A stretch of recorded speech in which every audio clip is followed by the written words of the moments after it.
Finally guys, we are again back with our podcast. So अगर आप हमारे पुराने सब्सक्राइबर हो then you already know कि हमारे पुराने वाले पॉडकास्ट का नाम नहीं था, but this time हमारे पॉडकास्ट का नाम है and पॉडकास्ट का नाम है The Level Up Podcast with Sid. The podcast which will help you to level up your mindset, your skill set and your attitude. And जो आज के हमारे गेस्ट है, he is someone really special. And guys अगर मैं आपको बताऊं तो जब मैं 12th क्लास के अंदर था, I was thinking to start digital marketing. And मैं सिर्फ उसे YouTube पे 2-3 लोगों को जानता था and he was one of them and his name is साहिल खन्ना. इनके मल्टीपल YouTube चैनल्स हैं and इनके मल्टीपल बिजनेस रन करते हैं बेसिकली ऑनलाइन. एंड अगर आप जानते हो इंटेलेक्चुअल इंडीज, ये इन्हीं का चैनल है. इस पॉडकास्ट में हमने काफी सारी चीज डिस्कस कर रखी है, लाइक एआई के बारे में, हसल कल्चर, स्टार्टअप, बिजनेस, साहिल खन्ना भाई की जर्नी कंप्लीटली कैसे रही उसके बारे में डिस्कस कर रखा है. एंड क्या ये एमबीए करना जरूरी होता है if you want to do a business, ऐसे बहुत सारे इंटरेस्टिंग क्वेश्चंस के भाई ने इस पॉडकास्ट में आंसर कर रखा है. And it was really excellent conversation guys. I highly recommend you to watch this podcast till the end. All right, everybody. So look who is here with us, none other than Mr. Sahil भाई. कैसे हैं आप? बस बहुत बढ़िया, बहुत बढ़िया. Okay. So like हम दोनों दिल्ली से ही हैं, ठीक है. तो आज दिल्ली वाली वाइब मैच होने वाली है. मेरा पहला क्वेश्चन भाई आपसे यहाँ पर ये है कि I will call you भाई like in the whole podcast, okay? No problem. तो मेरा पहला क्वेश्चन आपसे यहाँ पर है कि आप इतने ऑथेंटिक कैसे हैं? लाइक कि जब मैं आपकी वीडियो देखता हूँ, आप ऐसा वो फील होता है कि you are like a big brother for us, okay. और आप बोलते हो कि यार एक काम कर, कमेंट कर, ठीक है, एक काम कर, जल्दी से लाइक कर, सब्सक्राइब कर और दोस्तों को भी शेयर कर दे. तो ऐसा लगता है कि यार बड़ा भाई बोल रहा है और डेफिनेटली फिर हमें शेयर कर देना चाहिए. मतलब कि जो वो ऑथेंटिसिटी होती है ना, वो के बातों में दिखती है. कैसे? मैं हुई ऐसा सीधा सा बताऊँ, मतलब बेसिकली क्या है, मैं एक मेरी बुरी चीज़ है कि मैं सच्चा हूँ और कुछ ज़्यादा ही सच्चा हूँ. जो मैं जैसा हूँ मैं वैसा ही हूँ और मैं कैमरे के आगे कुछ फेक नहीं करता. जो है वो है, मैं ऐसे ही डाल देता हूँ. और अगर आप न्यूज़ भी देखोगे या कुछ भी देखोगे तो रॉनेस रहेगी. मैं उसको कई बार ट्रिम नहीं करना चाहता. मैं जान करके टशन मारने के लिए सूट नहीं पहनता, क्योंकि मैं डेली सूट नहीं पहनता. अगर मैं ऑफिस में टी शर्ट में आ रहा हूँ तो मैं नॉर्मली कोशिश करता हूँ वैसे भी टी शर्ट के अंदर ही आऊँ. तो मैं जैसा हूँ मैं वैसे ही रहने की कोशिश करता हूँ कैमरे के आगे. और मुझे ऐसा लगता है कि कैमरे के आगे ना मेरा कंफर्ट लेवल बन गया है. तो अब मैं कैमरे को मान के चल सकता हूँ कि मेरे सामने बहुत सारे लोग बैठे हैं. तो जैसे अभी मुझे पता है मैं कैमरे से बात कर रहा हूँ, मैं आपको नहीं देख रहा हूँ, मैं सिर्फ कैमरे को देख रहा हूँ, पर मैं इस तरीके से बात कर रहा हूँ कि मैं आपसे बात कर रहा हूँ और बहुत सारी ऑडियंस है, मैं उनसे भी बात कर रहा हूँ और मैं उनके साथ इंटरेक्ट कर रहा हूँ. तो ये दो चीजें चलती है. सीधा सा लॉजिक यही है. सुपर. मैं कल आपका देख रहा था, ये एक जो स्टॉक था मेरे ख्याल से आपका, एंड आपने वहाँ पे बोला हुआ था कि इनिशियली जब मैंने YouTube स्टार्ट किया था उस पॉइंट ऑफ टाइम पे, तो मैं कोट वोट पहन के, ब्लेजर पहन के एकदम बता रहा था एमबीए के बारे में, इस चीज़ के बारे में. फिर देखा कि मेरी ऑडियंस वो नहीं है. मेरी ऑडियंस वो है 18-19 साल के जो लौंडे हैं, और मुझे उन लोगों से बात करनी है, फिर तो मुझे टी शर्ट में आना पड़ेगा. बिल्कुल. आपने अपने ऑडियंस को बहुत अच्छे से अंडरस्टैंड किया. बिल्कुल. हाउ इज 2023 गोइंग भाई? अच्छा, बहुत अच्छा चल रहा है मेरे हिसाब से. 2023 बहुत अच्छा चल रहा है. मज़ा आ रहा है. मतलब सिंपल सी बात, 2022 अच्छा एंड हुआ, जो हम चाह रहे थे उसी फ्रंट पे एंड हुआ. अब 2023 एक नई बिगिनिंग के साथ शुरू हो रहा है. तो अभी तक तो सब कुछ सही चल रहा है. बिजनेस अगर हम digital marketing agency point of view से बात करके चले तो 20-30% नीचे है ओवरऑल अगर देखा जाए तो. वो रीजन यही है कि अभी ग्लोबल रिसेशन चल रहा है, तो वो सबके मार्केटिंग स्पेंड घटे हैं. तो इस चक्कर में वो थोड़ा सा बिजनेस थोड़ा सा नीचे है, पर ओवरऑल मुझे कोई फर्क नहीं पड़ता. चल है जिंदगी, तो मजा आ रहा है. सीधी सी बात ये है. चैन की नींद सोता हूँ, चैन की नींद उड़ता हूँ. भाई यू सबसे ज्यादा इंपॉर्टेंट यही है, राइट भाई. आप डिजिटल मार्केटिंग की फील्ड के अंदर हो, तो मेरा क्वेश्चन आपसे यहाँ पर है कि व्हाई डिजिटल मार्केटिंग? कोई और फील्ड आपने क्यों नहीं चूज करी? I know you have a service, I know you are selling your own product also, ठीक है. तो फिर आपने कुछ और फील्ड क्यों नहीं चूज किया? Why digital marketing? यार मैं हमेशा से बोलता हूँ, मैंने डिजिटल मार्केटिंग को नहीं चुना, डिजिटल मार्केटिंग ने मुझे चुना. तो मैं 2009-10 के आसपास से डिजिटल मार्केटिंग कर रहा हूँ. उस टाइम पे डिजिटल मार्केटिंग नहीं पता था मुझे डिजिटल मार्केटिंग करता हूँ. तो ऐसे एक दोस्त आया, उसने कहा भाई ये बन जाएगा. मैंने कहा हाँ हो जाएगा. आता मुझे कुछ नहीं था, तो मैंने वो कर दिया कुछ भी करके, किसी दोस्तों से करवा के. फिर ऐसे कर करके मतलब उसका काम अच्छा हुआ, उसने किसी और का रेफर किया, उसने किसी और का रेफर किया. ऐसे कर करके इंजीनियरिंग में मतलब फ्रीलांसिंग में ठीक ठाक कमा लेते थे. तो बस लॉजिक यही था. ये मेरे को ये कहानी पता लगी कि इतना बड़ा हो सकता है. मैं कहूँगा मेरी एमबीए के मिड में. उससे पहले तक तो मैं ऐसी नॉर्मल मान के चलता था डिजिटल मार्केटिंग को. मेरा तो ये मानना था ये सीधी सी बात है, इंजीनियरिंग कंप्लीट करेगी, अपनी केमिकल की फैक्ट्री लगाएंगे और केमिकल का काम करेंगे। मैंने केमिकल इंजीनियरिंग करी है, तो लॉजिक यही था कि पापा का केमिकल का काम था, इंपोर्ट एक्सपोर्ट करते थे। तो मैंने कहा जो हम केमिकल इंपोर्ट कर रहे हैं वो हम इंडिया में मैन्युफैक्चर करेंगे, इसलिए मैंने केमिकल करी है, मेरे भाई ने मैकेनिकल करी, हम फैक्ट्री लगाई, ये करेंगे वो करेंगे। पर जब मैं बिजनेस में स्टेप इन किया तो मुझे पता लगा कि मुझे बिजनेस नहीं आता। तो फिर मैंने MBA करी। MBA करते करते मुझे रियलाइजेशन हुई ये जो मैं कर रहा था ये बहुत बड़ी चीज़ है। मतलब ऐसा नहीं करना चाहिए जैसे मैं सोच रहा हूँ। मेरा प्लान ये था कि भाई जैसे ही फैक्ट्री लगाएंगे तो ये बिजनेस बंद कर देंगे, नहीं करना। MBA के अंदर समझ में आया ये भी चीज़ है, इससे अच्छी खासी इनकम आ रही है, तो बंद क्यों करना है, मल्टीपल चीज़ें कर सकता है बंदा। फिर MBA के बाद मैंने जॉब करी तो समझ में आता चला गया कि ये चीज़ बहुत बड़ी है। धीरे धीरे टीम भी बढ़ रही थी, क्लाइंट्स भी बढ़ रहे थे, सब कुछ बढ़ रहा था। तो फिर मतलब मैं कहूँगा 2019 से मैंने फुल टाइम डिजिटल मार्केटिंग ही कर ली। मैंने केमिकल वाला बिजनेस टोटली छोड़ दिया। उससे पहले मैं केमिकल वाला काम देखता था बेसिकली, पर 2019 के बाद मैंने पूरा कंप्लीटली छोड़ दिया। मैंने कहा नहीं, अब मैं सिर्फ सर्विस में काम करूंगा और कुछ काम नहीं करूंगा। और फुल टाइम फिर इसमें आ गए। मैं आपको फॉलो कर रहा हूँ 2018 से। ओके, तो मैंने अभी ऑडियंस को नहीं बताया ये बात, ठीक है। सो गाइस, अभी मैं और साहिल भाई बातें कर रहे थे कि hi I got to know about Sahil भाई। तो 12th टाइम पे 12th क्लास की बात है, मैं अपने दोस्त से बात कर रहा था। मैंने सेट कि भाई 12वीं के बाद अपन करेंगे डिजिटल मार्केटिंग, ठीक है। तो एक बंदा है साहिल खन्ना नाम का, यूट्यूब चैनल है, पूरी सीरीज बना रखी फ्री ऑफ कॉस्ट में। सो मैं और मेरे दोस्त ने देखना प्रॉपर स्टार्ट किया, और फिर 2018 से उस पॉइंट ऑफ टाइम में पता चला कि ये डिजिटल मार्केटिंग नाम का कुछ होता है। ओके, और फिर हाँ, हमने पूरी वो सीरीज कंप्लीट नहीं करी, बट हाँ कुछ सीरीज आपकी है जो मैंने कंप्लीट कर रखी है, and value bound back completely वो seriously, and thank you so much for making. So please let us know about your journey brother. Like आपने पहले क्या किया? आपने पहले इंजीनियरिंग किया। उस पॉइंट ऑफ टाइम पे आपका ये था कि पहले फादर का बिजनेस करना है। सेकंड, आपने फिर बेसिकली क्या किया? MBA किया। उस पॉइंट ऑफ टाइम पे आप ये कर रहे थे, क्या नाम है, ये फ्रीलांसिंग, बट आपको ये पता नहीं था कि डिजिटल मार्केटिंग के अंदर पर मैं फ्रीलांसिंग नहीं कर रहा था उस टाइम पे। मैंने आसपास लॉजिकली टीम हायर कर ली थी। अगर मैं इंजीनियरिंग तक की बात करके चलूं तो इंजीनियरिंग तक तो मैं फ्रीलांसिंग कर रहा था। और क्या था, एक चीज होती है रिटेनर। रिटेनर मतलब क्लाइंट आपके साथ मंथली बन गया है, मंथली आपको पैसा दे रहा हो। तो अब कुछ क्लाइंट्स रिटेनर पे बंधे हुए हैं, वो मंथली पैसा करवा रहे हैं, मंथली पैसा आ रहा है। अब मैं जब MBA करने के लिए गया तो मैं सीरियसली गया था। मैंने कहा मैं मल्टी टाइम चीजें नहीं कर सकता, मैं करूंगा, मैं तो पढ़ाई करूंगा। जो मेरे पास सैटरडे संडे ऑफ हुआ करेगा या फिर शाम का टाइम हुआ करेगा, क्योंकि इंटरनेशनल क्लाइंट से तो शाम को टाइम निकाल सकते हैं, तो मैं यही तब मैं देखूंगा अपने एजेंसी का काम, वरना नहीं देखूंगा। तो एक स्पेसिफिक इनकम आ रही थी जो कि अच्छी खासी थी, और मैंने उसी के ऊपर जो मेरे दोस्त थे जो पहले करते थे, तो उनके कोई नेटवर्क के बंदे पकड़े, उन्हीं को हायर कर लिया। तो उनको मैंने कहा मैं तुमको फिक्स पैसा दूंगा, मैं तुमको वेरिएबल नहीं दूंगा। पहले क्या चलता था, पहले मैं वेरिएबल देता था।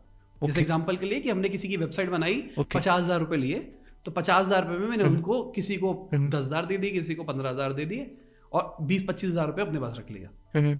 बाद में मैंने उनको क्लियर कट कह दिया कि मैं आपको मंथली इतना ही दूंगा, काम आए ना आए, क्या होगा क्या नहीं होगा, आप सब कुछ संभालो।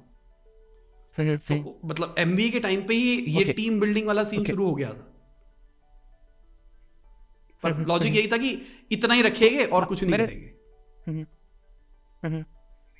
बट फिर वही स्केल हो गया, वही स्केल होता चला गया। आप MBA ने आपको कितना हेल्प किया आपके बिजनेस में? मतलब बेसिकली मैं वही बताता हूँ, मेरे को ना MBA करने का लॉजिक ये था, मुझे बिजनेस नहीं आता था। क्योंकि अगर आप समझो, मैं साइंस बैकग्राउंड से हूँ, इंजीनियरिंग बैकग्राउंड से हूँ, तो अकाउंट्स फाइनेंस नाम की कोई चीज़ नहीं आती है, कुछ नहीं पढ़ा है ये सब कुछ ना। बिजनेस क्या होता है क्या नहीं होता, कुछ भी नहीं पता था इन चीज़ों के बारे में। अपने धंधा करना आता, क्योंकि पापा का बिजनेस था, बचपन से बिजनेस देखते हुए आए थे, और वो फ्रीलांसिंग करके वो जो 2 लाख रुपए महीने का कमाने लग गए थे, उसमें हम चौड़े हो गए थे, हमको बिजनेस आ गया। पर एक्चुअली जब मैं पापा के बिजनेस में बैठा ना, तो मुझे समझ में आया मुझे कुछ नहीं आता है। मेरा लॉजिक यही था कि यार मेरा भाई बोलने में बहुत अच्छा था, मैं बोलने में अच्छा नहीं था। मतलब मैं सेल्स में अच्छा नहीं था, ठीक है। एक जमाना था जब मैं सेल्स में अच्छा नहीं था, तो मेरा लॉजिक ये था, मेरा भाई सेल्स संभालेगा, मैं ऑपरेशन संभालूंगा, और हम बिजनेस करेंगे। जब मैं बिजनेस करने के लिए घुसा, पापा के ऑफिस बैठा, मैंने कहा मेरे को तो ऑपरेशन भी नहीं आते, मेरे को तो कुछ भी नहीं आता। फिर मैंने MBA जब करी, MBA का लॉजिक यही था कि वो सारे बेसिक कोर कंसेप्ट समझने हैं बिजनेस के अंदर। ऑल्दो MBA में आज भी बोलता हूँ बहुत थ्योरेटिकल थी, कुछ चीज़ें प्रैक्टिकल भी थी, पर मैंने उसको अपने तरीके से ढाल लिया। अगर कोई टॉपिक पढ़ रहा था तो मैं उसको इंटरनेट पे भी सर्च मार के देख रहा था कि दुनिया में क्या चल रहा है, और मैं वो भी सोचता था कि ये मैं अपने बिजनेस में, उस टाइम तक मैं इसको लपास नहीं कहता था एजेंसी को, उस टाइम तक मैं अपने डिजिटल मार्केटिंग का काम कहता था, तो मैं अपने डिजिटल मार्केटिंग के काम में भी नहीं डालता था। और मैं मतलब लगाता था कि कैसे इसको चीज़ को अप्लाई कर सकता हूँ, कैसे इस चीज़ को अप्लाई कर सकता हूँ। और मैं ये भी सोचता था कल को जब मैं फैक्ट्री लगाऊंगा तो किस तरीके से इन सारी चीज़ों को अप्लाई करूंगा। तो मतलब थॉट प्रोसेस मेरा इस तरीके से काम करता आपको जो ऑब्जर्व करना था आपने वो कर लिया। कहने का मतलब है कि आपको जो ऑब्जर्व करना था, जैसे ऑब्जर्व करना था, आपने वो ऑब्जर्व करना चालू कर दिया एमबीए से। Like is it important to do MBA? मतलब क्या एमबीए करना जरूरी है अगर किसी बंदे को बिजनेस स्टार्ट करना है? तो आपका क्या पर्सपेक्टिव है? मतलब मैं कहूंगा कि जरूरी नहीं है, आप खुद से सब कुछ सीख सकते हो। आज यूट्यूब बहुत पावरफुल हो गया है, या फिर मैं कहूंगा बहुत सारे आजकल मार्केट में पेड कोर्सेज भी आ गए सस्ते सस्ते, तो वो भी कर सकते हो। तो लॉजिकली अगर एमबीए की बात करके चलो, 15 लाख रुपए की इन्वेस्टमेंट है, 2 साल की इन्वेस्टमेंट है, और आप उसमें से 80% जो चीजें पढ़ने वाले वो चीज जिंदगी में काम नहीं आने वाली, पर जो 20% पढ़ने वाले हो ना, उसमें से 5% चीजें बहुत इंपॉर्टेंट होगी। शायद वो तुमको पता होगा, शायद नहीं पता होगा, तो शायद वो तुमको यूट्यूब पे मिल सकता है तो वहां से सीख लो, कुछ पेड मिल रहा है तो वो ले लो, और बहुत नॉमिनल में रहेगा, 15 लाख रुपए नहीं ले रहा तुमसे कोई भी ऑनलाइन कोर्स के। तो मेरे हिसाब से मेरा मानना है कि बिजनेस सीखा जा सकता है, अगर आपके पास सेंस है तो वेरी गुड, नहीं है तो ये चीज सीखी जा सकती है। मैं कह रहा हूं कि मेरे बस की नहीं थी सेल्स मारना। आज अगर आप सर्च मारो सेल्स ट्रेनिंग यूट्यूब पे, मैं ही रैंक करता हूँ सेल्स की, तो प्लेलिस्ट है हमारी पूरी की पूरी। तो आज मैं अपने आप को कहता हूँ भाई, मतलब मेरा कन्वर्जन रेट 80-90% का है, कि अगर मैं कभी क्लाइंट डील करता हूँ ना अपने ऑफिस के अंदर, कभी भी, बहुत रेयर करता हूँ पर जब भी करता हूँ तो 80-90% का मेरा कन्वर्जन रेट होता है कि वो आया, हाँ मतलब कुछ भी बेचना चाहूँ वो बेच सकता हूँ, जो भी बेचना चाहूँ। तो क्या बात है, वो बंदा जिसके बस की कभी नहीं थी सेल्स, जिसने कभी सोचा भी नहीं था, वो कर पा रहा है। टाइम लगा नो डाउट, मतलब मैं कहूँगा कि मैंने कॉन्शियसली सेल्स सीखना शुरू किया था 2016 के एंड पे, ये मान के चलो मोटा मोटी, ठीक है। और मैं कहूँगा कि मुझे ढंग से सेल्स जो आई है वो आई है मेरे को 2019 के एंड तक, या 2019 की स्टार्टिंग तक, हम ये कह सकते हैं एक बार। तब तक मैं ये सीखा हूं ढंग से कैसे खेलना है लोगों के दिमाग के साथ। उससे पहले ठीक है कंसेप्ट समझ में आ चुके थे, उसको अप्लाई करके देख रहा था, पर अब क्या होता है, अब मैं सीधा देख के 2 क्वेश्चन पूछ के बंदे को पूरा भाप लेता हूँ, उसके बाद उनको पता है उसको क्या बोलना है, कहाँ लेके जाना है, कैसे लेके जाना है, सब पता है। तो सीखा जा सकता है। आप कहाँ से सीख रहे थे इसके बारे में? मेरे बेसिकली मैंने क्या किया था, मैंने ये चीज तो है क्यूरियोसिटी, मैंने जॉर्डन बेलफोर्ड का कोर्स लिया था, शायद तो याद भी नहीं, ये बता रखा है आपने, $2000 का था, शायद $2000 का लिया था।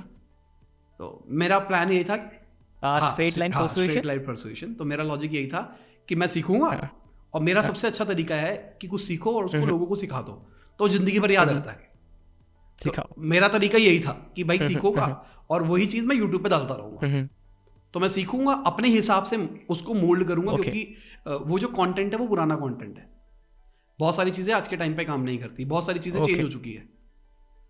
तो मैं अपनी अंडरस्टैंडिंग डाल के मेरे वो वीडियोस बनाने शुरू कर दी यूट्यूब के ऊपर, करते करते, और हर वीडियो एक वीक पे आ रही थी, हर वीक में एक वीडियो आती थी। तो हर वीडियो के लिए मेरे को भी 1 हफ्ते का टाइम मिलता था कि कैसे उसको इंडिया के हिसाब से मोल्ड करना है, और मैं भी धीरे धीरे इंप्रूव होता चला जा रहा था। तो मतलब वो एक जर्नी थी, मतलब मैं कहूँगा, क्योंकि उससे पहले क्या था, उससे पहले मैं कॉन्शियसली सीख रहा था, मैं बुक्स पढ़ रहा था, मैंने कुछ कोर्सेज भी लिए ऑनलाइन, बहुत कुछ किया, मतलब मैं ये कहूँगा मैंने कुछ ऑफलाइन ट्रेनिंग्स भी ली सेल्स के लिए, लोगों को भी अंडरस्टैंड किया, पर वो वाला फील नहीं था जो आज मैं कहता हूँ ना कि अब मैं कुछ भी कर सकता हूँ। पहले वो फील नहीं था, पहले ये था ठीक है मीटिंग करेंगे, उनको समझाएंगे, उनको समझ में आएगा तो लेंगे, नहीं समझ में आएगा तो नहीं लेंगे, अपना पॉइंट रख सकता था। आज मैं कहता हूं कि आज मैं मैनिपुलेशन लेवल पे आ चुका हूं, कि अगर मैं चाहूं तो किसी के दिमाग में थॉट डाल सकता हूं किसी भी चीज का। तो जैसे एग्जांपल देता हूं, जैसे अभी मैंने क्या किया है, मैंने अपनी सेल्स की सीरीज भेज दी, ठीक है। अभी हमारी डिस्कशन हुई थी, आपने बोला आप सेल्स का काम करते हो, मेरे को पता लगा आपकी ऑडियंस सेल्स वाली है, मैंने अपनी सेल्स वाली सीरीज इंट्रोड्यूस करी, आपकी ऑडियंस को पिच मारी, 3-4 वैल्यू प्रोपोजिशंस रखी, और उनके दिमाग में एक मैसेज डाल दिया। अब मैं मतलब बहुत ज्यादा शुरू 60-70% लोग जाके उस प्लेलिस्ट को देखने वाले हैं।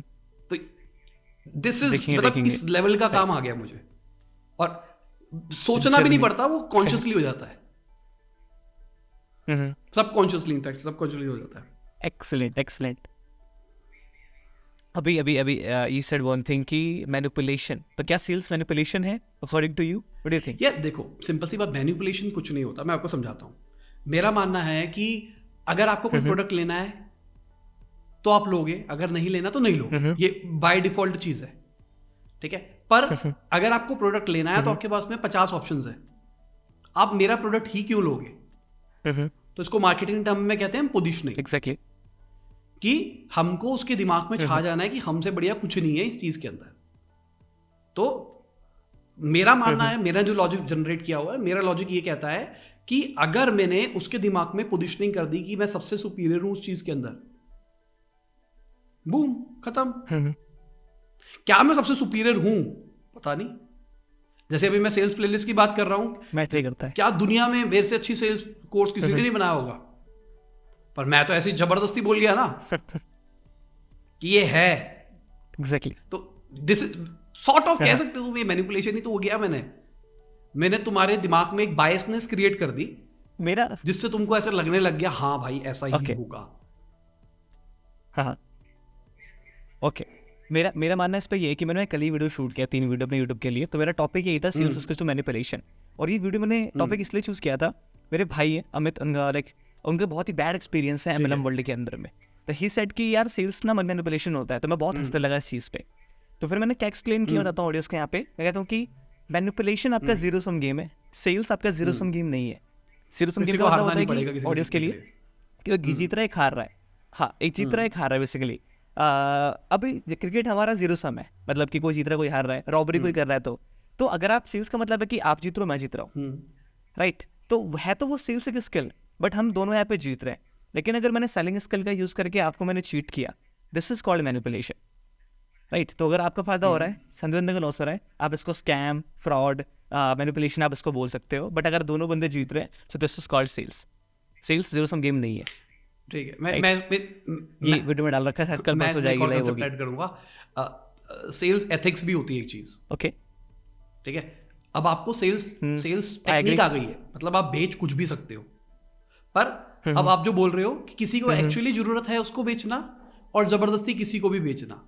अगर हम बात करके चले, बायजूस का नाम बहुत खराब हुआ कि वो गांव के लोगों को बहुत महंगा महंगा कोर्स बेच रहा था। सेल हुई है वो, आप ये नहीं कह सकते कि वो सेल्स नहीं है, वो सेल्स है। पर कहानी ये है, वो अनएथिकल सेल्स है। हाँ, तो एक सेल्समैन की एथिक्स भी होती है कि आप जो कर रहे हो वो, आपने जो बोला जीरो सम गेम वाला काम कर रहे हो या फिर नहीं कर रहे हो। अगर आप चाहते हो कि भाई मैं पैसा कमाऊं और निकल लूं, दूसरे का क्या होगा क्या नहीं होगा मैटर नहीं करता, तो वो गलत चीज है। आपको इस तरीके से सोचना है कि मेरे को वो चीज उसको ऑफर करनी है जो एक्चुअली उसको जरूरत है। मैं एग्जांपल देता हूं कि अगर मैं कह रहा हूं कि मेरा कन्वर्जन रेट बहुत हाई है, इसका एक बहुत बड़ा रीजन है मैं कभी बार डाउन सेल भी करता हूं। सेल्स में कोई दुनिया का माइका लाल भी नहीं करता होगा डाउन सेल, मैं करता हूं डाउन सेल। कस्टमर आया 2 लाख रुपए लेके वेबसाइट बनाने के लिए, मैं कहा भाई ये 2 लाख रुपए मत खर्च कर, पहले 20,000 रुपए का प्रोडक्ट टेस्ट करके देख, चलेगा नहीं चलेगा। अगर चलेगा तब जाएंगे वहां उस रूट पे, वरना नहीं जाएंगे। ओके, मैं नहीं चाहता कि उसका पैसा लॉस्ट हो, पर अगर मैं चाहूं तो मैं उसको कहूंगा भाई ठीक है, तो 2 लाख की चाहिए, 2 लाख की दे देते, क्या दिक्कत है। पर मैं उसको डाउन सेल कर रहा हूं। तो अब क्या हुआ, 2 चीजें हुई यहां से। एक तो ट्रस्ट गेन हो गया, अथॉरिटी क्रिएट हो गई, बंदे को लगा यार ये मैं तो उसको बेचने के लिए आया था, ये तो पैसा ही नहीं कमाना चाहता मेरे से, तृप्त आदमी है, तो पैसे नहीं कमाना चाहता। हाँ, तो इससे मेरा क्या मानना है, मेरा मानना है कि एक बार को मैं शायद 2 लाख रुपए कमा लूंगा उससे, पर अगर उसका बिजनेस फेल हो गया तो मैं उसके बाद नहीं उसे रिकरिंग नहीं कमा पाऊंगा, नहीं आएगा। पर अगर उसने छोटे से शुरू किया और उसका बिजनेस सक्सेसफुल हो गया ना, तो जिंदगी भर का वो मेरा रिटेनर पे है। क्योंकि हमारी मार्केटिंग में रिटेनर का ही गेम है सारा। पहले महीने कोई कमा के नहीं देता, दूसरे महीने कोई कमा के नहीं देता। मजा आता है 3-4 महीने जब वो कॉन्टिन्यूसली हमारे पास जुड़ के रहता है, तब पैसा बनाया जाता है। तो यहां पे ये लॉजिक कहूंगा कि एथिक्स भी बहुत मैटर करते हैं। ये वो होता है ना सेल्स में, empathy is golden in sales. People don't care how much you know until they know how much you care। तो आपने वही सेम चीज यूज किया। मुझे ऐसा लग रहा है कि ये पूरा कॉन्वर्सेशन हमें सेल्स के ऊपर ही कर देना चाहिए, ठीक है, but still I have so many questions. मुझे बहुत अच्छा लग रहा है आपसे बात करके। How do day look like भाई, आपका पूरा दिन कैसा होता है, लाइक मॉर्निंग से उठ के शाम तक ऑफिस आना, कब जाना, ठीक है, और do you believe in work life balance? देखो अभी मैं बिलीव करने लग गया हूँ, थोड़ा सा कोशिश कर रहा हूँ, पर अगर मैं अब बेसिकली मेरी बेटी हो गई है, 2 साल की बेटी है, अब दिमाग में चलता है घर जाऊंगा उसके साथ खेलूंगा, क्या कर रही होगी, कई बार ऑफिस में फोन करता हूँ क्या चल रहा है, क्या कर रही है वो, तो फन है, ठीक है, तो मुझे ये वाली लाइफ भी अच्छी लग रही है, तभी मैं इस लाइफ को एंजॉय कर रहा हूँ। कोविड के बाद से मेरे अंदर ट्रांसफॉर्मेशन आया है, जनरली बताऊँ तो। कोविड से पहले मेरा वर्क लाइफ बैलेंस बहुत खराब था, इनफैक्ट शादी से पहले तो बहुत बुरा हाल था। शादी से पहले तो ऐसा कुछ था, ये मान लो मैं सुबह 9 बजे ऑफिस आ रहा हूँ, मैं रात को 11 बजे ऑफिस से जा रहा हूँ, और संडे भी मेरा ऑफ नहीं है, कॉन्स्टेंटली ऐसा चलता था, कॉन्स्टेंटली यही काम चल रहा था। फिर मैं कहूँगा कोविड के बाद थोड़ा ठीक होना शुरू हो गया, मैं घर वाला ज़्यादा हो गया, काम धंधे पे कम ध्यान देने लग गया, क्योंकि वो सबके साथ होगा शायद मेरे हिसाब से, कि मैं ऑफिस में आने का मन नहीं करता था, घर पे रहने का मन करता था। मेरी बेटी बहुत छोटी थी उस टाइम पे, तो मेरे को उस फील्ड में मज़ा आना शुरू हो गया। फिर धीरे धीरे फिर मैं काम की तरफ आना शुरू हुआ, फिर बीच में मेरी फिर आदत बनने लग गई कि मैं 11 साढ़े 11 बजे ऑफिस से जा रहा था। फिर अभी मैं एक रिट्रीट पे गया था कोची, तो वहाँ पे भी मेरे को यही लॉजिक समझ में आया कि यार वर्क लाइफ बैलेंस होना चाहिए थोड़ा सा। पर मैं एक चीज बोलना चाहूंगा, यहाँ पे, ठीक है, ये बहुत सारे लोग हैं जो अभी मतलब मैं बोल सकता हूँ वर्क लाइफ बैलेंस, क्योंकि मैं अच्छा खासा अर्न करता हूँ, ठीक है, मेरी टीम काम करती है मेरे लिए, आज मैं घर पे बैठ सकता हूँ, वो काम कर रहे हैं, मेरे पास पैसा आता रहेगा अगर मैं अपने बच्चे के साथ खेल भी रहा हूँ। अगर तुम सोली काम कर रहे हो ना, तो देखो सिंपल सी बात, एक वो कहानी कहते हैं ना, एक गाड़ी के 4 टायर है, एक है तुम्हारी फ्रेंडशिप, एक या रिलेशनशिप, एक है पैसा, एक है हेल्थ, और पता नहीं चौथी कौन सी होती है, मतलब ऐसा कुछ कहते हो, मैंने बहुत सारी रीलों में देखा है। पर मेरा मानना है अगर एक्सीलेंस चाहिए ना किसी चीज में, तो ये बैलेंस नहीं होता। अगर किसी चीज में एक्सेल चाहिए तो आप बाकी चीजें नहीं कर सकते। आज विराट कोहली की अगर हम बात करके चले, अब हम कहते हैं कि भाई वो बंदा हेल्थ के ऊपर कॉन्शियस है, ये है वो भाई डाइट पे कॉन्शियस नहीं है, वो कुछ भी नहीं खा रहा है। उसको कहा भाई चल घूम के आते, भटूरे छोले खाते हैं, वो नहीं खाएगा। वो दिन रात क्रिकेट प्रैक्टिस कर रहा है, हम कुछ भी बोले, वो छुट्टी वाले दिन भी क्रिकेट प्रैक्टिस कर रहा है, नेट में मेहनत कर रहा है। वो सही बात है। वो ये नहीं है रात को सोता है आराम से 12 बजे और सुबह उठता है आराम से 3 बजे, नहाया धोया घूमने के लिए पार्टी करने चला गया। तो ये सब कुछ बैलेंस नहीं होता है। तो कभी भी ध्यान देना, कोई भी बंदा एक्सेल करता है ना लाइफ के अंदर, तो उसके जो 4 टायर जो भी बोले, मेरे को नहीं पता, जो भी जिनको पता है कमेंट में बता देना कौन से 4 टायर होते हैं, तो उनके टायर बैलेंस नहीं होते हैं। पर मेरा एक नई फिलॉसफी बनी मेरी, ये वही कोची जाके, कि स्टार्टिंग में आप सिंगल टायर गाड़ी चला सकते हो, कोई दिक्कत नहीं है, चलाओ कोई दिक्कत नहीं है, फोकस लेके जाओ। एक लेवल पे पहुंचने के बाद ना तुम धीरे धीरे स्कूटर पे आ जाओ, 3 व्हीलर पे आ जाओ, फिर अपनी गाड़ी ले लो। जैसे लाइफ में तुम्हारा फाइनेंशियल स्टेटस बढ़ता है, वैसे ही तुम चीजों को भी डिवाइड करना शुरू करो धीरे धीरे। पर स्टार्टिंग के अंदर मत करो ये वर्क लाइफ बैलेंस। तुम 21 साल 22 साल का लड़का वो कह रहा मैं वर्क लाइफ बैलेंस करूंगा, अरे भाई वर्क ही तेरी लाइफ है, अभी तेरी लाइफ नहीं है। लाइफ तेरी बनेगी 30 साल का होने के बाद, और 30 साल का होने के बाद तब जब तू कमा रहा होगा अच्छा। दुनिया की सच्चाई यही है, जो पैसा कमाता है उसके पास इज्जत है, ठीक है। कुछ भी बोल लो, पैसा ये नहीं कर सकता वो नहीं कर सकता, तो पैसा कमाना पड़ेगा। तो वर्क लाइफ बैलेंस का लॉजिक बोलना है तो उसके लिए पहले उस लेवल पे पहुंचो जब तुम वो वर्क लाइफ बैलेंस वाली बातें कर सकते हो। सेम मेरा भी थॉट प्रोसेस ही है वर्क लाइफ बैलेंस को लेकर। Like in 20s don't think about work life balance. Time आपके पास आएगा जब आप उस चीज़ को सोच पा रहे होगी, क्योंकि आपके पास उतना टाइम होगा, उतना पैसा होगा, टीम होगी, लोग होंगे वो अदर चीज़ें करने के लिए।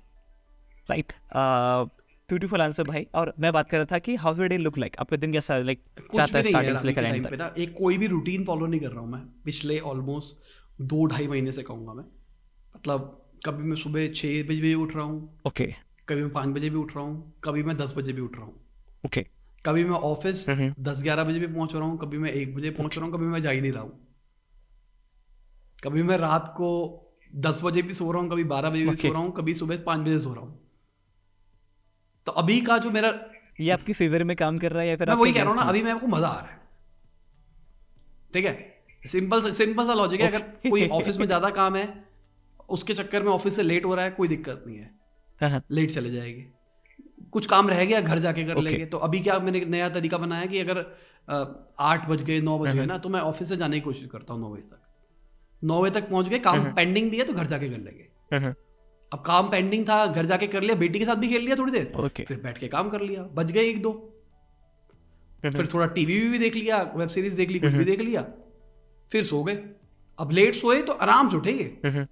ये जबरदस्ती वाला सीन नहीं है कि मुझे 5 बजे उठना है, चाहे मैं 12 बजे सोऊं या 2 बजे सोऊं, ऐसा कोई लॉजिक ही नहीं बन रहा मेरा। सिंपल सी बात, जब मैं उठूंगा मेरे को फ्रेश फील होना चाहिए। अगर मुझे फ्रेश फील नहीं हो रहा, मैं फिर सो जाता हूँ, चाहे वो 4 घंटे में हो, चाहे वो 10 घंटे में हो। Go with the flow. सीधा सा लॉजिक यही है। कल रात में 4 बजे सोया हूं, ठीक है, और मैं सुबह 7:30 बजे उठा हूं, फ्रेश था काफी। ओके, हाँ, जितना भी हो, पर मैं फ्रेश उठा तो मैं उठ गया। ओके, पर कभी कभार शायद परसों की बात है, परसों से शायद 1 दिन पहले की, मैं 10 बजे रात को सोया हूं और सुबह में मैं 10:30 बजे उठा हूं। कोई रूल नहीं है अभी मेरा ना, मेरे को जैसा लाइफ लेके जा रही है मैं वैसा जा रहा हूँ। वही सेम चीज। तो ये फिर मतलब आपको मजा तो आ रहा है चलो उस चीज में, बट ये क्या आपके फेवर में काम कर रहा है? कोई फर्क ही नहीं पड़ रहा ना, मतलब मैं ये कह रहा हूँ ना, मेरे फेवर में ही काम कर रहा है। मैं कहूंगा मैं फ्लेक्सिबल हूँ, मैं अपने हिसाब से काम कर पा रहा हूँ। देखो, रूटीन हमेशा अच्छा होता है, मैं नो डाउट में कहता हूँ, रूटीन बनाने से एक सिस्टम बना रहता है। पर अभी मैं एक नई चीज ट्राई कर रहा हूँ, ऑलमोस्ट मुझे हो गए इस चीज को करते हुए 2 महीने। हाँ, 2 महीने तो हो ही गए होंगे, तो मजा आ रहा है मुझे, कोई ऐसा तो लग नहीं रहा। ओके, ऑफिस आ रहा हूँ तो फुल एनर्जी से आ रहा हूँ, बच्चे के साथ खेल रहा हूँ फुल एनर्जी से खेल रहा हूँ, खेलने के लिए जा रहा हूँ तो फुल एनर्जी से हूँ, खुश भी हूँ। पहले क्या होता था, पहले रूटीन फॉलो करने के चक्कर में कभी कभार वो रूटीन फॉलो नहीं करते तो साला क्योटिक हो जाता था, दिमाग में लगता था यार ये नहीं कर पाया, ये रह गया, वो रह गया, वो रह गया। अब अपने हिसाब से टाइम को चेंज करता हूँ। तो लाइक ऑफिस में आके आपको इतने टास्क लगते हो कि मुझे आज ये ABCDEFG करना है, या फिर जो काम आया उसको चलो फिनिश करते हैं, काम आया फिनिश करते हैं? अब तो सिंपल सी बात क्या हो गया, बहुत सारा काम मेरा मैनेजिंग का ही है। जिस लेवल पे अभी मैं आ गया हूँ, तो बहुत सारा काम मेरे को खुद से नहीं करना है। ओके, तो मुझसे वो टीम पूछती है क्या करना है क्या नहीं करना। अगर मैं घर पे भी बैठा हूँ, उन्होंने अगर मुझे 10 बजे मैसेज भेजा रात को, तो मैं उनको एक व्हाट्सएप ऑडियो भेज दूंगा, काम खत्म। मुझे थोड़ा ना करना है, वो एग्जीक्यूट वो करेंगे। अब कभी कभार मुझे एनालिटिक्स खोल के देखना पड़ता है कि क्या चल रहा है, क्या नहीं चल रहा, क्या हो रहा है, क्या नहीं हो रहा। और कभी कभार कुछ प्रोडक्ट बिल्ड हो रहे हैं तो मीटिंग हो रही है, उन चीज़ों में टाइम देना पड़ता है। तो वो पहले से ही हमने स्लॉट बना रखे होते हैं। तो जैसे मैं स्मार्ट वॉच यूज़ करता हूँ, तो इसमें कैलेंडर में अदिति ऐड कर देती है, मेरी जो हमारी टीम मेंबर है, तो कैलेंडर में मेरे ऐड कर देती है। मेरी वॉच में पहले मेरे को पता लग जाता है आज मेरा पूरे दिन में क्या क्या है। इनफैक्ट 1 दिन पहले ही पता होता है मुझे, तो मैं रात को ही उस हिसाब से चलता हूँ कि अगर ये है तो ऐसा ऐसा इतने टाइम तक ये कर लेना है, इतने टाइम तक ये कर लेना है, इतने टाइम तक ये कर लेना है। कुछ चीज़ें मेरे को पता ही है मेरे को क्या करनी है, तो वो तो उसके लिए टाइम अलग से अलॉट कर लेते हैं। मतलब सिंपल सी बात पता क्या है, ये काम को ना बहुत हवा बना दिया गया है कि इतना काम होता है, ये होता है, वो होता है। अगर कोई ढंग से मैनेज करके चले ना, तो काम उतना ज़्यादा भी नहीं होता है जितना सब सोचते हैं। हम सबके लिए टाइम निकाल सकते हैं, हर चीज़ के लिए हम टाइम निकाल सकते हैं। बस हमारी प्रायोरिटीज नहीं होती। हम कई बार अपने बहुत सारी नॉन प्रोडक्टिव चीज़ों में टाइम वेस्ट करते रहते हैं जिसका कोई सेंस ही नहीं है। तो मैंने ये चीज़ रियलाइज करी है, मतलब मैं कहूँगा over the period of time, मतलब 13-14 साल हो गए बिजनेस करते हुए। तो ये चीज़ डेलीगेशन कैसे करनी है, किसको कैसे काम असाइन करना है, कैसे उसको ट्रेन करना है ताकि तुम फिर टेंशन फ्री हो जाओ। तो ये over the period of time समझ में आया। अभी फुल टाइम 10 बंदे हो गए, 10-11 बंदे हो गए मेरे हिसाब से फुल टाइम। पर अभी अभी मैं बताता हूँ, कोविड के टाइम पे 150 हो गए। ये इंटर्न्स मैं फुल टाइम की बात कर रहा हूँ। फुल टाइम 150 लोग मैंने मतलब हो गए थे। पर वो एक बहती राह में बह गया था मैं। तो मतलब नॉर्मली बात करके चलूँ तो हमारी नॉर्मली जो टीम का साइज रहता था वो 30-35 का रहता था थ्रू आउट। पर पिछले 6-8 महीने में मैंने बहुत ज़्यादा, मैं कहूँगा सैकिंग नहीं करी है मैंने क्या किया है, मैंने ना लोगों को ना इंसेंटिव बेस्ड सैलरी देनी शुरू कर दी। मतलब तू मेरा फुल टाइम एम्प्लॉय नहीं है, तेरे को कहीं पे भी काम करना है कर, मुझे कोई फर्क नहीं पड़ता। तू मेरा काम कर और मैं तेरे को इस काम के इतने रुपए दूंगा, बात कर। तू अगर पहले, हाँ बिल्कुल, अगर तू पहले 50,000 सैलरी ले रहा था ना, तो आज अगर तू उतना ही काम करेगा तो 70,000 भी कमा लेगा। पर अगर तू काम नहीं करेगा तो तेरे को 20,000 10,000 भी नहीं मिलेगी। तो यहां से क्या हुआ, यहां से मेरे यूनिट इकोनॉमिक्स स्ट्रांग हो गए। मुझे पता लग गया कौन सा एम्प्लॉय कितना कमा के देता है, किस चीज को मैं कितना दे सकता हूं, कितना नहीं दे सकता। वो चीजें अपने आप over the period of time strong होती चली। ओके। तो जो जिन लोगों को आप सैलरी पे कर रहे हो, मतलब उनका नहीं, अभी जो कह रहा हूँ जो फुल टाइम है वो फुल टाइम है। छोटा अमाउंट जो मैं कह रहा हूँ अभी जो मैं आपको 10-11 बंदे बता रहा हूँ वो फुल टाइम वो तो फुल टाइम, ओके, उस पॉइंट ऑफ और टाइम अगर मैं ऐसे वाले बात करके चलूँ तो वो हो गए मेरे पास में 100 प्लस बंदे हो गए जो टास्क बेस्ड काम कर रहे हैं मेरे साथ। पर फुल टाइम की डेफिनेशन में ये कह रहा हूँ कि वो काम करे ना करे, ऑफिस आए ना आए, उसको सैलरी पूरी मिलेगी। इसको मैं फुल टाइम डेफिनेशन कह रहा हूँ। और जो दूसरा वाला है वो क्या है, अगर काम करोगे तभी पैसा मिलेगा, वरना बेस सैलरी मिलेगी। बेस 5,000 रुपए का बस। ओके। बता दिया मैंने। हाँ, बीच एकदम एक्जेक्टली सही है। सब पूछ लिया मैंने। आपके बिजनेस के अंदर में राइट नाउ अभी सबसे बिगेस्ट चैलेंज क्या है? मतलब कि क्या वो टीम मैनेजमेंट है, क्या वो ऑपरेशन वाला पार्ट है, मार्केटिंग वाला पार्ट है, कंटेंट वाला पार्ट है, ब्रांडिंग वाला पार्ट है? सबसे हार्डेस्ट चैलेंजिंग पार्ट क्या है? मतलब हमको हमारी टेक की टीम नहीं बनती ढंग से। Take, okay. ऑनेस्ट बंदे नहीं मिलते हमको टेक के। मार्केटिंग तो पता क्या है, मार्केटिंग मैं खुद जानता हूँ, बाकी वर्टिकल्स मैंने खुद से करे हैं, तो मेरे को सब कुछ पता है। टेक में अगर बेसिक बात करके चलो बंदे मिल जाते हैं, पर अगर कोर वाले बंदे भी बात करके चले ना तो वो रिलायबल लोग नहीं मिल रहे। अब किसी को अगर ई कॉमर्स साइट चाहिए वो तो हो जाएगा, पर किसी ने कहा मेरे को एक स्पेसिफिक CRM चाहिए जिसके अंदर ऐसा हो वैसा हो वैसा हो वैसा, वो नहीं हो पाएगा। क्योंकि उसमें क्या है, उसमें रिलायबल लोग ही नहीं है। हमने हायर करके देख लिया, हमने बहुत हाई लेवल के लोग हायर करके देख लिए, बट समझ में नहीं आया मेरे को कि क्या सीन है। तो अभी सबसे बड़ा चैलेंज वही है मेरा, ऑलमोस्ट बहुत टाइम से। क्या प्लान है इसको सॉल्व करने का? कैसे? हवन भी करा के देख लिया, सब कुछ करा के देख लिया, नहीं होने का सही नाम ले रहा है। मैं इसीलिए बोल रहा था मैंने स्टार्टिंग में आपको कि लाइक आप बहुत ही ना लाइक ऑथेंटिक पर्सन हो, बहुत ही ऑनेस्ट पर्सन हो। लाइक आप कैसे कंप्लीटली अप टू डेट रहते हो विद द न्यूज़? लाइक जैसे आपकी मेरे ख्याल से मॉर्निंग में आपकी न्यूज़ आती है, इवनिंग में आती है? इवनिंग मैं देखता तो मॉर्निंग में हमेशा, इवनिंग में आती है। तो उसको पहले मैं करता था, खुद से पैकेट में टीम है, फिर मैंने वही बोला ना, मैं डेलीगेशन करना शुरू कर दिया। तो मुझे पता लगा ये बहुत बड़ा काम नहीं है, मैं अपना फालतू को 1-1.5 घंटा खराब कर रहा हूँ न्यूज़ ढूंढने में, सब कुछ करने में। ओके। तो मैंने कहा ये तो मेरा टीम मेंबर भी कर सकते हैं। तो मैंने एक SOP बना दिया, अब वो सब उसको फॉलो करते हैं, तो मुझे कुछ नहीं करना पड़ता। तो लॉजिकली अगर देखा जाए तो मुझे न्यूज़ क्या होता है, न्यूज़ जब मैं शूट करता हूँ, न्यूज़ शूट करने से ऑलमोस्ट आधे घंटे पहले या 20 मिनट पहले मेरे पास में न्यूज़ आती है, और सब कुछ रिसर्च हो चुका होता है, सब कुछ हो चुका होता है।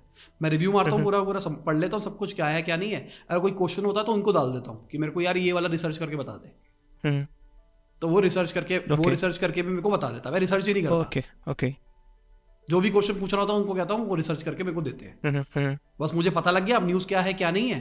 अब मेरी न्यूज़ में व्हाट इज दिस तो होता ही है, पर अब मेरी अंडरस्टैंडिंग भी तो आती है ना, तो वो तो रिसर्च नहीं है, वो तो सिर्फ अंडरस्टैंडिंग है। मैंने एक स्ट्रीमिंग डेक लेकर रखा है, उसके अंदर SSD लगाते हैं, रिकॉर्ड दबाते हैं और सीधा बोलता रहता हूँ, हाय गाइस मेरा नाम है साहिल खन्ना, ये लैपटॉप से कनेक्ट कर रखा है, स्क्रीन शिफ्ट करता रहता हूँ, पूरी वीडियो बन जाती है। मतलब जैसे अगर 12 मिनट की वीडियो है तो उसमें हार्डली एक कट होता होगा, कट ही नहीं, एडिटिंग ही नहीं होती है, मतलब लॉजिकली कि SSD के अंदर जो आया है, जो डेटा आया है, वही पूरा डेटा सीधा यूट्यूब पे अपलोड हो रहा है। बस खत्म कहानी। तो पूरा SOP बना हुआ है, जिसके चक्कर में हम बहुत ही जल्दी न्यूज़ डिलीवर कर देते हैं। तो मैंने लपास वॉइस को सोचा ये था कि इसको स्टार्टअप की तरह रन करेंगे। ओके। इंटेलेक्चुअल इंडीज में अभी भी बोलता हूँ मेरा बच्चे की तरह, जिसपे मैं बहुत चीजें ध्यान से करता हूँ। ओके। क्या जाएगा क्या नहीं जाएगा, मैं बहुत कॉशियस उसको लेके। ओके। लपास वॉइस इस पूरा बिजनेस बनाने के लिए कि हम इसको एक बिजनेस की तरह रन करेंगे, स्टार्टअप की तरह रन करेंगे। तो तभी इसमें SOPs आते हैं, इसमें बहुत कुछ आता है। इंटेलेक्चुअल इंडीज में उतने SOPs नहीं है, सब कुछ अभी भी मैं ही कर रहा हूँ। आज मुझे एक वीडियो शूट करनी है तो उसकी रिसर्च भी मैंने करी है, उसकी स्क्रिप्टिंग भी मैंने ही करी है, मतलब क्या क्या बोलना है वो रखा है, शूट भी मैं ही करने वाला हूँ, और एडिटिंग में भी मेरा बहुत इंटेलिजेंस रहेगा, मतलब कहाँ पे फ्रेम पे क्या लगेगा, क्यों लगेगा, किस लिए लगेगा, ये लगाओ ये लगाओ ये लगाओ, ऐसा करो वैसा करो ऐसा करो। लपास वॉइस में देखता भी नहीं हूँ, जनरली बताऊँ तो मैं न्यूज शूट करके छोड़ देता हूँ, वो जो अपलोड कर देते मैं उसके बाद कमेंट देख लेता हूँ बस। तो कई बार वीडियोस में कमेंट आती है आपने ये गलत बोल दिया वो गलत बोल दिया। अभी जो आपका एप्लीकेशन था अभी जो भाई आपका एप्लीकेशन था पापा न्यूज़, अगर आप देखो तो लपास वॉइस करती है पापा न्यूज को। रीजन क्या था बताता हूँ ना, क्योंकि लपास हमारी कंपनी है तो इससे ब्रांड रिकॉल क्रिएट हो रहा है। हाँ। मुझे किसी ने, मेरे वेंटर ने ही बताया ये वाली बात, उन्होंने बोला तू क्या क्या कर रहा है तू, हम एड्रिला बना रहे थे, मेरा एजुकेशन जो प्लेटफॉर्म है जहाँ पे हम कोर्स बेच रहे हैं उसका नाम हमने एड्रिला रखा था, पापा न्यूज के लिए रखा था, लपास अलग रखा था, एक दो चीजें और प्रोडक्ट बन रहे थे वो सब अलग अलग डोमेन। तो कहते हैं ये सबको मार्केट करना बहुत मुश्किल है, अलग अलग था। ठीक है, तो एक अम्ब्रेला ब्रांड बना लपास, उसके अंदर सारे प्रोडक्ट्स रख। तो लपास वॉइस न्यूज के लिए हो गया, लपास लर्निंग के लिए हो गया, तो एजुकेशन वाला वहां से ले आया। तो अभी एक लपास चोर आएगा वो वेबसाइट के लिए हो जाएगा। तो क्या होगा, लपास का रिकॉल क्रिएट होगा। ओके लॉजिक ये समझ गया। मुझे लाइक जो नेम था पापा न्यूज़, बहुत ही डिसेंट नेम था, मतलब कि अगर किसी ने सुन लिया ना एक बार के लिए तो वो याद ही रहेगा, वो ना वो दिमाग से निकलेगा नहीं। अगर जब मेरी भी ट्रेनिंग्स होती हैं तो मैं बताता हूँ बेसिकली इस चीज़ के बारे में, तो मैं एग्जांपल देता हूँ पापा न्यूज़ का। मैंने कहा जस्ट सी द नेम, मैंने कहा भाई आप नहीं बोलोगे इस नाम को दोबारा से, यही सेम लॉजिक था। एनी सीक्रेट प्रोजेक्ट ब्रदर, जिस जो नाम था इसका लॉजिक यही था कि लोग भूलेंगे नहीं। इंटेलेक्चुअल इंडीज बहुत टफ नाम है,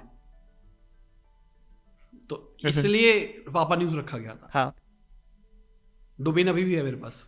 2 साल तो मेरे को लग गए याद आने में। 2 साल तो मेरे को लगे याद करने में इंटेलेक्चुअल इंडीज। कोई सीक्रेट प्रोजेक्ट जिस पे भी आप काम कर रहे हो फॉर योर ऑडियंस?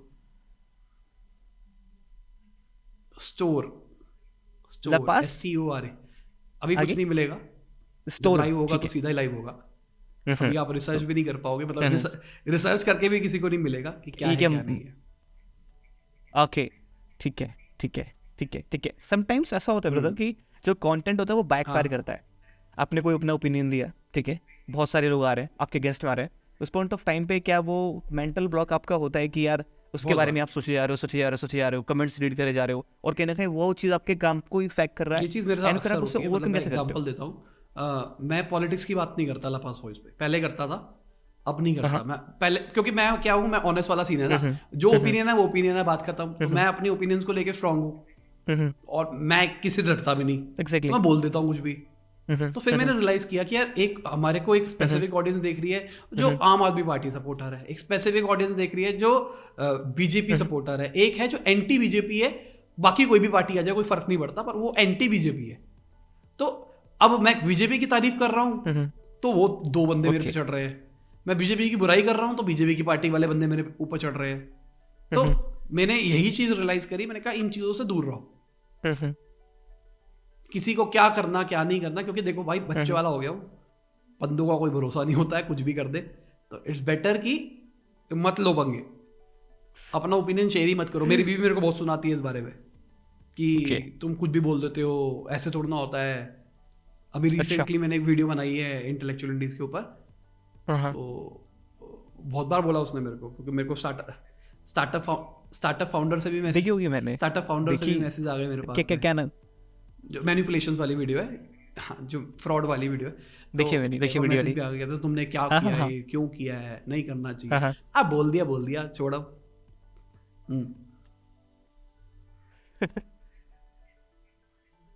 ओके, तो अगर कभी ऐसा होता है कि कंटेंट बैकफायर कर गया, ठीक है, आपने वो तो बता दिया कि आप अपना ओपिनियन अभी थोड़ा कम कर रहे हो देना, कभी कंटेंट बैकफायर कर गया, इशू हो गया, तो काम पे वो इफेक्ट पड़ रहा है, जैसे तो आप उससे अवॉइड कर देता हूं। फिर मैं वो काम ही नहीं करता, इग्नोर, मैं बिल्कुल छोड़ देता हूँ, फिर वो चीज़ करनी नहीं है कि मेरे को समझ में आ गया। और देखो सिंपल सी बात, एक चीज़ हमको समझनी पड़ेगी, अगर हम कंटेंट क्रिएटर है तो 2 डायरेक्शंस है। एक है कि हम वो कंटेंट बनाए जो हम बनाना चाहते हैं, दूसरा हम वो कंटेंट बनाए जो लोग जानना चाहते हैं। अगर आपको ग्रोथ चाहिए, एक अच्छा कंटेंट क्रिएटर बनना है, तो आपको वो कंटेंट बनाना है जो लोग जानना चाहते हैं, ना कि हमको जो पसंद है। हाँ, ठीक है ना? तो अगर मैं लपास लोग वॉइस की बात चाहते हैं। करके चलूँ, तो लपास वॉइसेस जो लोग जानना चाहते हैं, क्लियर कट बात ये है। लपास वॉइस पूरा मोल्ड है। इंटेलेक्चुअल इंडीज वो है जो मैं बनाना ओके चाहता हूँ। ओके। यही रीजन है कि इंटेलेक्चुअल इंडीज की फ्रीक्वेंसी नहीं होती है कि जैसे लपास वॉइस डेली आएगी, वहां पे बिल्कुल कभी भी आएगी। कभी हो सकता है महीने में एक वीडियो आए, कभी हो सकता है हफ्ते में 3 वीडियो भी आ जाए। तो इंटेलेक्चुअल इंडीज वो है जब मेरा दिल आता है, और वहां पे मैं व्हाट इज वीडियोस नहीं बनाता हूँ। मतलब वहां पे मैं ये नहीं बताता व्हाट इज दिस। अगर लपास वॉइस की बात करके चले, तो वहां पे हम क्या कर रहे हैं? फैक्ट ही तो बता रहे हैं। एक न्यूज हुई, वो हुई, हमने वही बता दी। पर वहां पे अगर पिछले कुछ टाइम की भी देखोगे आप वीडियोस, तो वहां पे मैं ये चीजें बातें नहीं करता। वहां पे मैं बात करता हूं कि ये क्यों हो रहा है। एनालिसिस, मतलब बेसिकली मैं एनालिसिस ज्यादा करता हूं कि ये चीज हो रही है, और वो चीजें, वो इनसाइट्स लाने की कोशिश करता हूं जो लोगों को पता ही नहीं है। तो इंटेलेक्चुअल इंडीज की मैं वो डायरेक्शन रख रहा हूँ कि यार ये चीज डालो तो चलेगी। मतलब चलने वाला लॉजिक ही नहीं होता इंटेलेक्चुअल इंडीज पे, सीधी सी बात बताऊं तो। अभी एक वीडियो आनी है प्राइसिंग पे, मुझे पता नहीं चलेगी। मैं कह रहा हूं कि अपने प्रोडक्ट की प्राइसिंग कैसे डिसाइड करें। अरे भाई कौन देखेगा? जिसके पास प्रोडक्ट होगा वही तो देखेगा। पर मैं तो बनाऊंगा। कौन देखेगा? मैं तो बनाऊंगा। मेरे को पता है चाहे वो 10,000 लोग देखें, पर क्योंकि उनकी लाइफ चेंज हो जाएगी उससे। लॉजिक ये है, मेरे को पता है उसका सेट ही छोटा है, वो ज्यादा लोगों के पास जाना ही नहीं है कभी वीडियो। पर ठीक है, क्या प्रॉब्लम है? जिनके पास पहुंचेगी उनके लिए बहुत हेल्पफुल होगी। सीधा लॉजिक ये है। ये तो है। मैंने भी मेरी रिसेंटली सीरीज बनाया था एक स्टार्ट योर ऑनलाइन बिजनेस। तो मैंने भी एक्सप्लेन किया था कि how to price your product. तो ऑडियंस के हिसाब से प्राइस कम ज़्यादा ऐसे एक्सप्लेन कर रखा था। तो उस पर गया था 100 व्यूज़ के आसपास, 100-150 के आसपास। बट अगर वही बना दे कि how to make 1 lakh per month, तो 3,000 व्यूज़, लोगों को 4,000 यही चीजें पसंद है। वो चीज़ व्यूज चाहिए तो यही बताओ, कैसे रातों रात बने करोड़पति। हाँ, तो अपने इस वीडियो का टाइटल रख दो, करोड़पति। आपको पता है साहिल खन्ना 2.5 करोड़ रुपए महीना कमाता है। फिर देखो व्यूज ही व्यूज। अब तुम कहोगे कि भाई आओ बात करते हैं कंटेंट क्रिएशन के बारे में, या फिर किसी चीज के बारे में। वो नहीं देखेंगे लोग, क्या भाई क्या नहीं है। तुम पैसे बोलो, लोग दिस इज इट। ये बहुत बेकार चीज है। मैं कल आपकी वीडियो, मैं कल ही देख रहा था आपकी वीडियो, वो फेक गुरुज वाली, राइट, जो आपने बना रखी थी। तो आपका जो स्टार्टिंग था ना, तो बहुत ही क्रेजी था उसके अंदर कि ये नहीं मेरी कार। वो देखा, वो बहुत गट चाहिए उस चीज के लिए। अब गली में जाके बाल इस तरीके से बाल करके, भी बढ़ रहे हैं। एक स्पेसिफिक वीडियो प्लान करी है मैंने ना, अभी जब आएगी तब बताऊंगा। तो उसके लिए बाल बढ़ रहे हैं। इतना डेडिकेशन है पता है इंटेलेक्चुअल इंडीज के लिए मेरे को। एक छोटे छोटे टॉपिक के लिए मैं इस लेवल तक गिर जाता हूँ।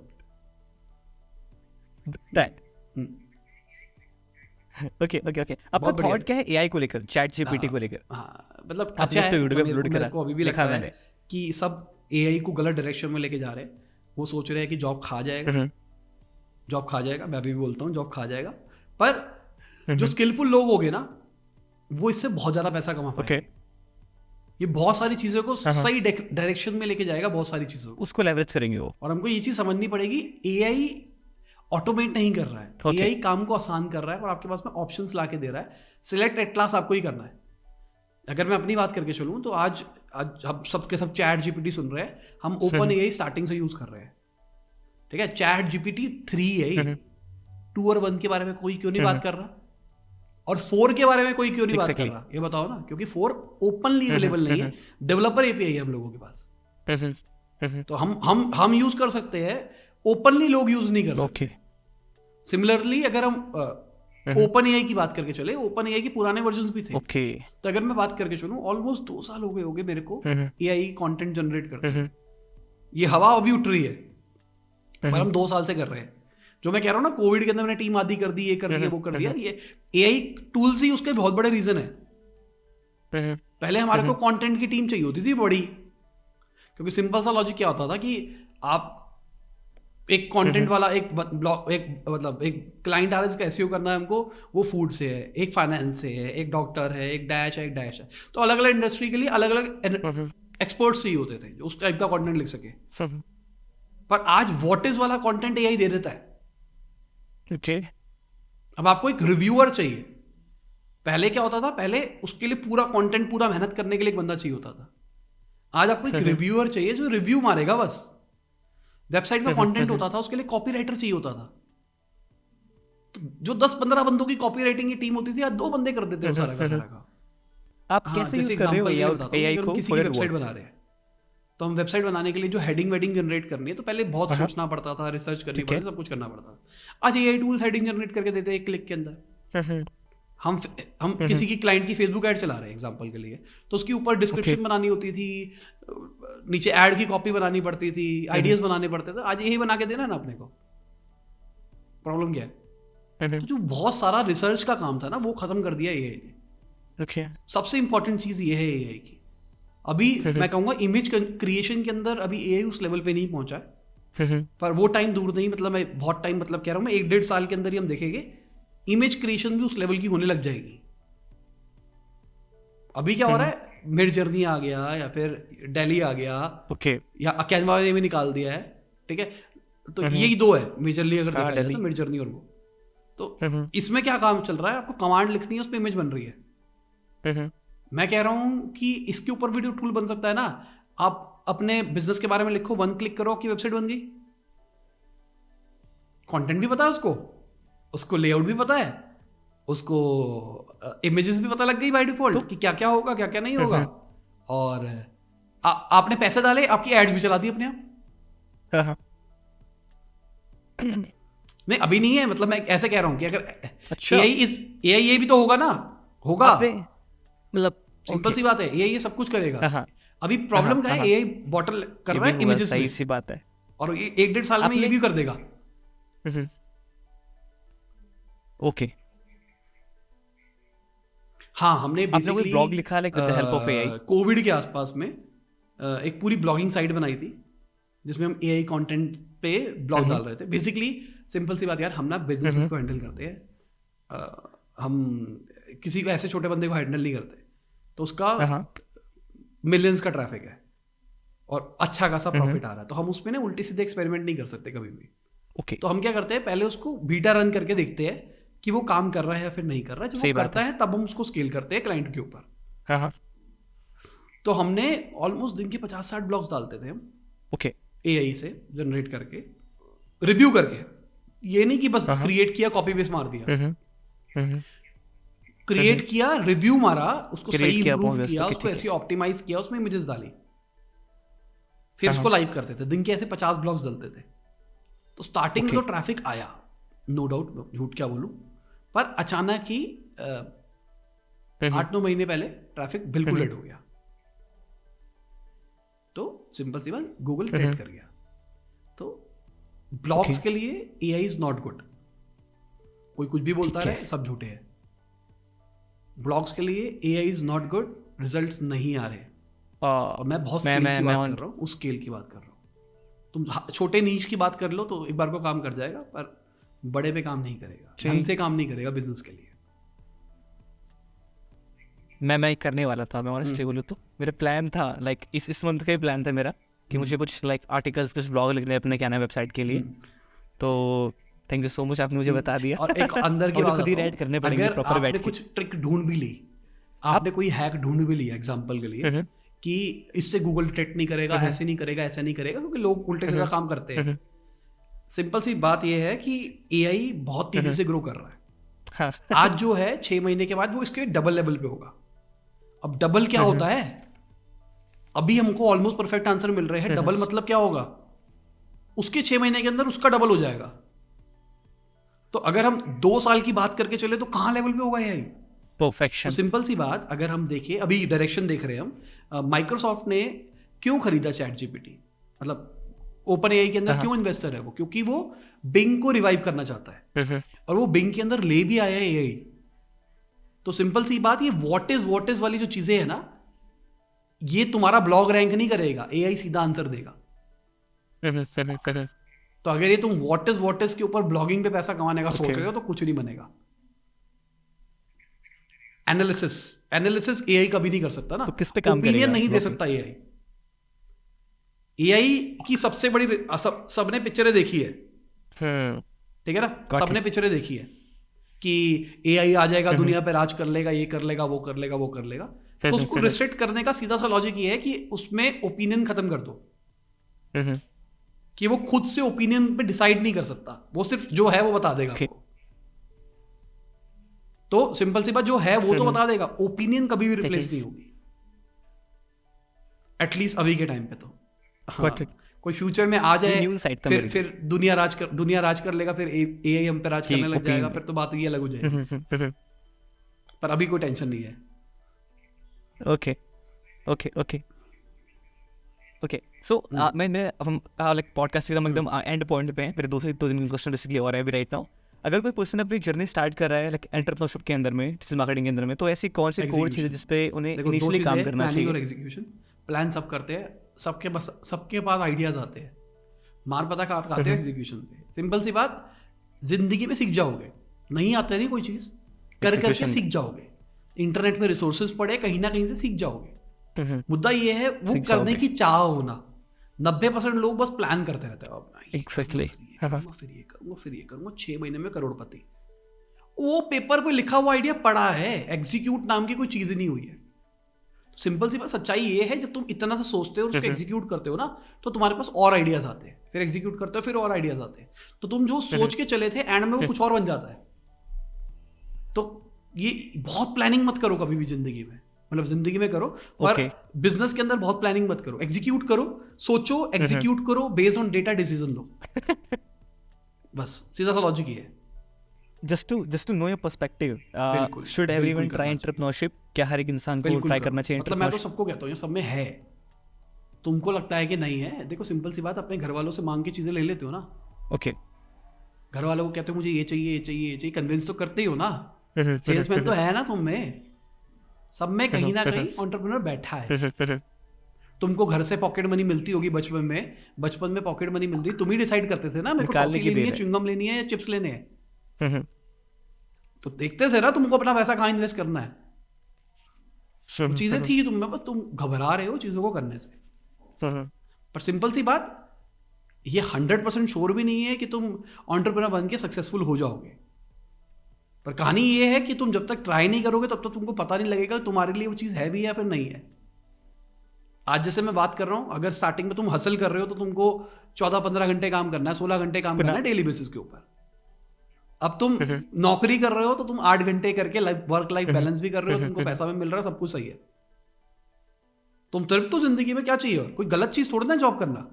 पर अगर तुम बिजनेस करते हो तो जिंदगी हेल है। स्टार्टिंग के अंदर पैसा मिल रहा है, पर वो पैसा खर्च करने का टाइम नहीं है। ठीक है, तो कई लोगों को वो चीज में थ्रिल आएगा और उनको मजा आएगा। कई लोगों को लगेगा मैं क्यों कर रहा हूँ, ये नौकरी करो ना, चिल की जिंदगी जिएंगे, ऐश करेंगे। मेरे दोस्त तो ऐश कर रहे हैं, मैं फालतू धक्के खा रहा हूं। पर पहले करके देखो, पता लगेगा कि मेरे बस की भी है या नहीं है।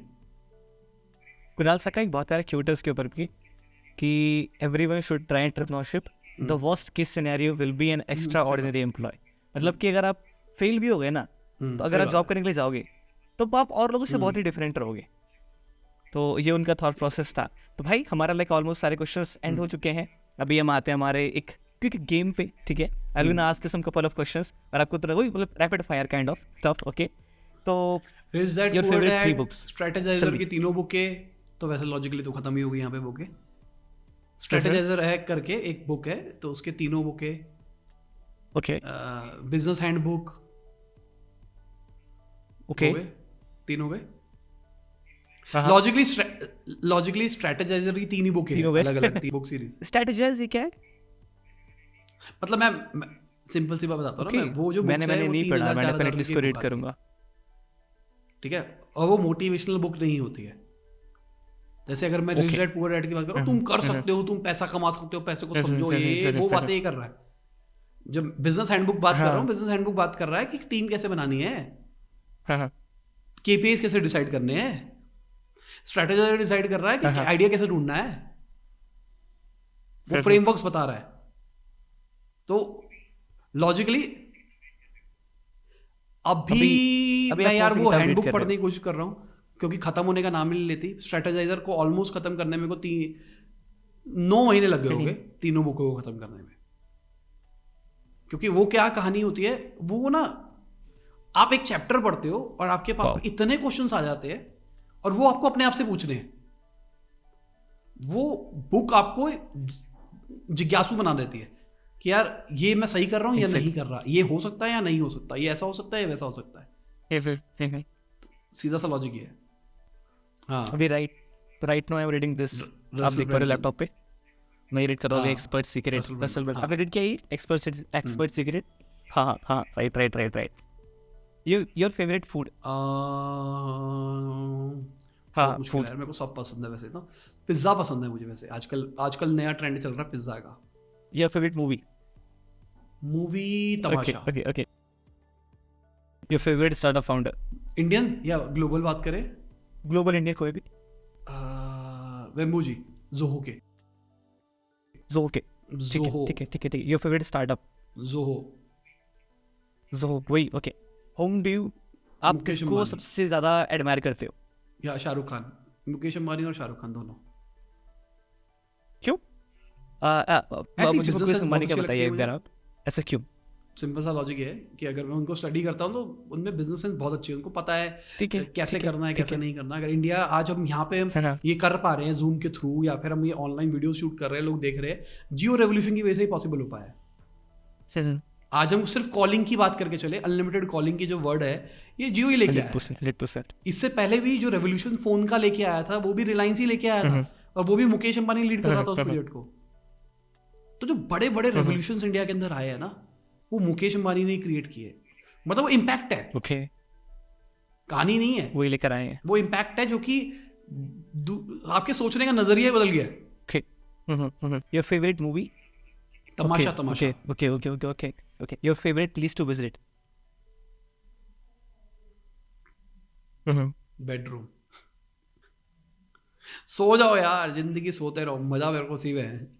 मतलब मेरी वाइफ और मैं जब हम ट्रैवल भी करने के लिए जाते हैं तो स्टार्टिंग के अंदर हमारी जो ट्रिप्स होती थी वो थोड़ी सी घूमने फिरने वाली होती थी। अब मैं जैसे एग्जांपल देता हूँ, मेरे बर्थडे और मेरी वाइफ के बर्थडे मई में आता है, तो हम गए थे गोवा। तो हमने एक वो ले रखा था, क्या कहते हैं, रिजॉर्ट में थे, जिनका अपना पर्सनल बीच था, और हम 10 दिन वहां रुके हैं। तीनों टाइम का खाना वहां ले रखा था, बाहर ही नहीं गए, बैठे रहे अंदर आराम से, उठते थे, जाते थे, खाते थे, नहाते धोते थे, फिर थोड़ी देर बेटी के साथ खेलते थे। इतने में पता लगा लंच का टाइम हो गया, लंच करते थे, लंच करके आते थे। अगर धूप हो रही होती थी तो रूम में बैठ जाते थे, धूप नहीं हो रही होती तो बीच पे चले जाते थे। फिर शाम को घूमते फिरते आते थे, पता लगता डिनर का टाइम हो गया, डिनर खाया, रूम पे गए, बातें करी, सो गए। जिंदगी है मेरे लिए, ये लाइफ ज्यादा अच्छी है। तो ये वाली जो लाइफ है ना, ये वाली लाइफ कहीं पे भी करी जा सकती है, सिंपल। मतलब इसके लिए कोई लोकेशन जाने की जरूरत नहीं है। मुझे ऐसा नहीं है कि मेरे को पहाड़ पसंद है, मुझे बीच पसंद है, मुझे ऐसा पसंद है। मेरे को घर पसंद है, आराम से मेरे को खाना मिलता रहे, आराम करने का मौका मिलता रहे, और एक इंटरनेट कनेक्शन हो, बस। ओके। जब आप अंबानी वाली बात कर रहे थे, उस पॉइंट ऑफ टाइम पे मेरे माइंड में था वो, आपने 1.5 साल पहले 3 वीडियो निकाली थी, राइट? बड़ी वीडियो, 30-35 मिनट के आसपास की, काइंड ऑफ डॉक्यूमेंट्री। देखा, 18 से फॉलो कर रहा हूँ मैं आपको डायरेक्टली, ठीक है। My last question over here is कि व्हाट्स योर लाइफ क्यूट? कोई आपका लाइफ क्यूट है जो आप फॉलो करते हो? Quote like quote cute. अचानक याद आ गया मेरे को ना, बचपन में बोलते थे हम ये ना, मेरे को इसके लिए अवार्ड भी मिला था, सही बताओ तो 7th क्लास में मैं जीता था इसके लिए। तो मैंने लिखा था इसमें, our life is just like a cloud in a beautiful sky that floats for many years and in one day it puffs out, so enjoy your life, है ना। तो 7th क्लास में लिखा था मैंने ये ना कहानी, तो मेरे को उसके लिए वो भी मिला था। अजंता कंपटीशन होते थे स्कूलों में ना, पता नहीं कौन सा होता था, तो उसमें मेरे को सर्टिफिकेट मिला था। इसमें मैंने सबसे अच्छी कोट लिखी थी अपने स्कूल में।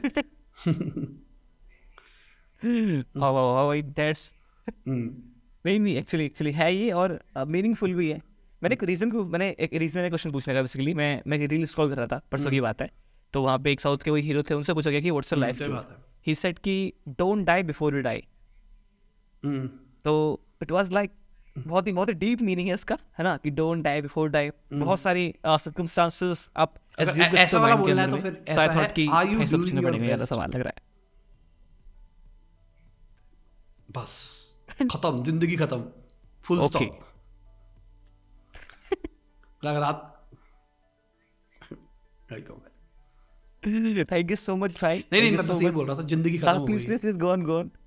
मैं कह रहा हूँ ये अगर रात को सोचोगे ना, तुमको नींद नहीं आप आएगी, कुछ तुम कहोगे जिंदगी में क्या कर रहा हूँ मैं। सबसे टफेस्ट क्वेश्चन है अपने आप से पूछना है।